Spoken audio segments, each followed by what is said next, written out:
আমরা প্রতিটি স্কুল এবং কলেজে আমাদের যারা এই প্রজন্মের বাচ্চারা রয়েছে এখান থেকে যারা গ্রো আপ করতেছে তাদেরকে নিয়ে আপনারা সবাই আমাদের ভাই, আপনাদের মাধ্যমে আমরা এই প্রবানা সফল করতে চাই। দয়া করে আজকের এই সংবাদ সম্মেলন আপনাদেরকে আমাদের জানান দেওয়ার জন্য যে প্রবানার 40তম সম্মেলনটি আমরা নিউ ইয়র্কে করতে যাচ্ছি। এই সম্মেলনটি আমরা বাংলাদেশ রাষ্ট্রের জাতির জনক বঙ্গবন্ধু শেখ মুজিবুর রহমানকে উৎসর্গ করে এই সম্মেলনটি করছি। কাইন্ডলি বলবেন যে আপনাদের এবারের প্রবানার প্রতিপাদ্য বিষয়টা কি, স্লোগানটা কি? স্লোগান হচ্ছে চেতনা একাত্তর, হৃদয়ে বাংলাদেশ ধারণ করে 40তম প্রবানা সম্মেলন নিউ ইয়র্কে উৎসর্গে যাচ্ছে। এই সম্মেলনে আপনার বাংলাদেশের মহান মুক্তিযুদ্ধ এবং বাংলাদেশের দীর্ঘ সাংস্কৃতিক ঐতিহ্যকে আমরা এই প্রবাস প্রজন্মের মধ্যে তুলে ধরার জন্য প্রবানা কেন্দ্রীয় কমিটির পক্ষ থেকে আন্তরিক শুভেচ্ছা এবং সালাম জানাচ্ছি। আজকের এই সংবাদ সম্মেলন আপনাদেরকে আমাদের জানান দেওয়ার জন্য যে প্রবানার 40তম সম্মেলনটি আমরা নিউ ইয়র্কে করতে যাচ্ছি। এই সম্মেলনটি আমরা বাংলাদেশ রাষ্ট্রের জাতির জনক বঙ্গবন্ধু শেখ মুজিবুর রহমানকে উৎসর্গ করে এই সম্মেলনটি করছি। আমি একটু আমাদের কিছু নেতৃবৃন্দ তাদের এক্সকিউজের জন্য আপনাদেরকে একটু জানানোর জন্য বলছি। আমাদের শ্রদ্ধেয় প্রধান উপদেষ্টা ডক্টর নুরুন নবী উনি থাকবার কথা ছিল আজকে সংবাদ সম্মেলনে, ওনার একটা জরুরি কাজে। আমি একটা কর্পোরেশন এখানে চালাই, সেখানেও আমার এই কর্পোরেশনের ভিতরে 10 জন 20 জন বা 25 জন লোক কাজ করে না, সেখানে অনেক সময় অনিয়ম হয় না। দয়া করে আমরা এমন কিছু প্রশ্ন এখানে নিয়ে আসবো না যেটার জন্য আমরা আমাদেরকে অপমান করতে মনে করবো, আমরা নিজেরা অপমান বোধ মনে করবো। ধন্যবাদ আপনাদের সবাইকে, এবং আপনারা সবাই আমাদের ভাই, আপনাদের মাধ্যমে আমরা এই প্রবানা সফল করতে চাই। দয়া করে আমরা যারা আছি, আপনারা এখানে যারা আছেন, এরা যদি এই নিয়ে, আমি তো আগেও বলেছি, অন্যান্যরা যারা প্রবানা করে তাদের প্রতি আমাদের কোনো অ্যালার্জি নেই, বিরোধ নাই। আমরা সকলে মিলে সুন্দর কিছু করতে চাই এই নিয়ে। পরবর্তী বঙ্গবন্ধুর প্রতি শ্রদ্ধা জানিয়ে প্রশ্নটা করছি যে আওয়ামী লীগের নামটা আসে বঙ্গবন্ধুর সঙ্গে, আওয়ামী লীগ ওতপ্রোতভাবে জড়িত। এখন আওয়ামী লীগের মধ্যে অনেক বরেণ্য বিখ্যাত, অনেক জগৎ বিখ্যাত মানুষও আছে যারা বাংলাদেশের গণ্ডি ছাড়িয়ে পৃথিবীর বিভিন্ন জায়গাতেও তারা বিখ্যাত হয়েছে। তাদের মধ্যে কি কেউ আসবে প্রবানাতে? তাদেরকে কি আমন্ত্রণ করেছেন? 1 2 নাম্বার হচ্ছে কাদেরকে আপনারা অ্যাওয়ার্ড দিচ্ছেন, আর 3 নাম্বার হচ্ছে প্রত্যেকটা প্রমাণের একটা বাজেট থাকে 3 দিনের, অনেক খরচের ব্যাপার, বাজেটটা কি? আচ্ছা, থ্যাংক ইউ। নাম্বার 1 কোশ্চেন হচ্ছে আপনার গেস্ট আওয়ামী লীগের যারা প্রবীণ নেতা, হ্যাঁ আমরা বরণীয় ব্যক্তিত্বদেরকে, যারা সমাজের বিভিন্ন জায়গায় বিশেষ গুরুত্বপূর্ণ ব্যক্তি, তাদেরকে আমরা বিশেষ করে মুক্তিযুদ্ধের পক্ষে একটা কথার ব্যাপারে কোনো ছাড় নাই, আমরা আমন্ত্রণ জানাবো আমাদের চিফ অ্যাডভাইজার ডক্টর নুরুন নবী ভাইয়ের পরামর্শক্রমে। আমরা যারা আসতে সম্মত হবে তারাই আমাদের অতিথি হবেন।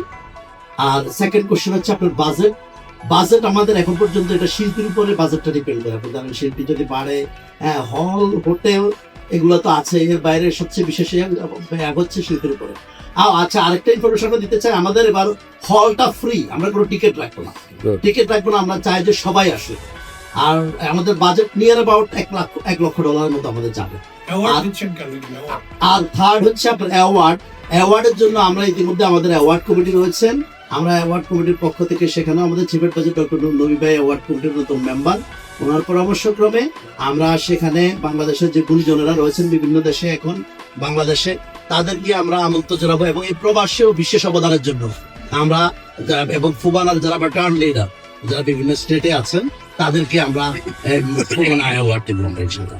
হ্যাঁ, বিশেষ সাহিত্যিক বিভিন্ন ক্যাটাগরিতে। তার হচ্ছে আমাদের আকবর হায়দার কিরণ ভাই। সরি ভাই, আমার কোনো প্রশ্ন নাই, এমনিতে আমি মাত্র 3 যুগ ধরে প্রবানের সাথে আছি, একদম বহু জায়গায় বহু শহরে প্রবানে গেছি, তখন আপনারা পোলাপান ছিল আর কি। আমরা এইবারে যখন নিউ ইয়র্কে হচ্ছে আমার খুব ভালো লাগছে, আমি চাই যে নিউ ইয়র্কে করতে পারি। আর বঙ্গবন্ধু জয় বাংলা কোনো পার্টি না, এটা সবার জন্য, সবার।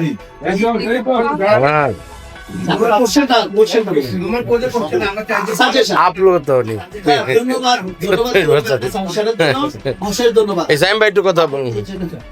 আমি সায়েম আজকালে আছি। আজকাল ক্লাস আমার যেহেতু আপনাদের সংগঠনটা হচ্ছে অ্যাসোসিয়েশনগুলো সংগঠন, জি। কতগুলো সংগঠন আপনাদের এখানে অংশ নিচ্ছে এবার? আচ্ছা, আমাদের এখানে 81 অর্গানাইজেশন আমাদের ছিল প্রায় 132 মতো। তো আমাদের এখান থেকে বিভিন্ন বিভক্তি, আপনারা জানেন আমরা আদর্শ ভিত্তিক বিভক্তি রয়েছে আমাদের ভিতরে। তো আমাদের ভিতরে এখন 81 অর্গানাইজেশন কারেন্টলি আমাদের মেম্বার, রেজিস্টার্ড মেম্বার। তো আশা করি এই সংগঠনগুলো আমাদের থাকবে। ধন্যবাদ। আর কারো কোনো কোশ্চেন? হ্যাঁ, শেষ মোটামুটি। আসলাম ভাই, আপনি তো মিডিয়া কমিটির চেয়ার, আপনি বসে কিভাবে যাবেন? আমি দুইটা আমি সাপ্তাহিক বাঙালির পক্ষ থেকে এখানে আসছি, প্রতিনিধিত্ব করছি বিশেষ প্রতিনিধি হিসাবে। এইবারে লতা আপা যে উল্লেখ করেছেন যে নতুন প্রজন্মের এক একটা মেম্বার আমাদের এক একজন দূর, তাই তো এইবারের প্রোগ্রামে নতুন আমাদের স্কুল, কলেজ, বিশ্ববিদ্যালয়ে বিভিন্ন শিক্ষার্থীরা আছে যারা মেইন স্ট্রিমের সঙ্গে আমাদের এই সংস্কৃতির সমন্বয় সাধন করতে কাজ করে। তাদের জন্য এইবারের ফুবানা থেকে কোন ধরনের তাদেরকে নিয়ে তাদের অংশগ্রহণের কোনো কর্মসূচি আছে? বলেছি আমাদের ফোবানা ইয়ুথ ফোরাম রয়েছে আমাদের। হ্যাঁ, আমাদের ইয়ুথ ফোরামের নেতৃত্ব দিচ্ছেন আমাদের সুব্রত তালুকদার। এই যে 30 সেকেন্ডে সুব্রত ইয়ুথ ফোরামের আমাদের যে ইয়ুথ সেমিনারের কাজ চলছে সে সবাইকে ধন্যবাদ। এবারে নিউ ইয়র্কে বাঙালি অধ্যুষিত অঞ্চল, যেটি বিশ্বের রাজধানী খ্যাত, 50টা স্টেটে যে যত বাঙালি থাকে না তার চেয়ে জীবন বাঙালি নিউ ইয়র্কে। তো আমরা আনন্দিত, উৎফুল্ল, এবং এবার ফুবানা এখানে হচ্ছে। এবং আমাদের যে ইউথ ফোরামের যে কথাটা আপনারা বলেছেন, আমি দ্য পয়েন্টে চলে যাচ্ছি। আমরা প্রতিটি স্কুল এবং কলেজে আমাদের যারা এই প্রজন্মের বাচ্চারা রয়েছে, এখান থেকে যারা গ্রো আপ করতেছে, তাদেরকে নিয়ে আমরা আমাদের বাংলা ভাষা, আমাদের বাংলা সংস্কৃতি, তাদের মধ্যে আমরা এই বাঙালির জাগরণ, বাঙালির সংস্কৃতি কিভাবে তুলে ধরবো। এবং তারা দেখবেন এবারের ফুবানায় আমাদের ইউথ ফোরামের যে নতুন প্রজন্মের যারা রয়েছে, তারাই কিন্তু এবারের ফুবানের মূল আকর্ষণ। তারাই আমাদের বাঙালি সংস্কৃতিকে এবারের ফুবানায় তুলে ধরবে। এই আশা করি আপনারা দেখবেন, এটি হবে এবারের ফুবানার মূল আকর্ষণ।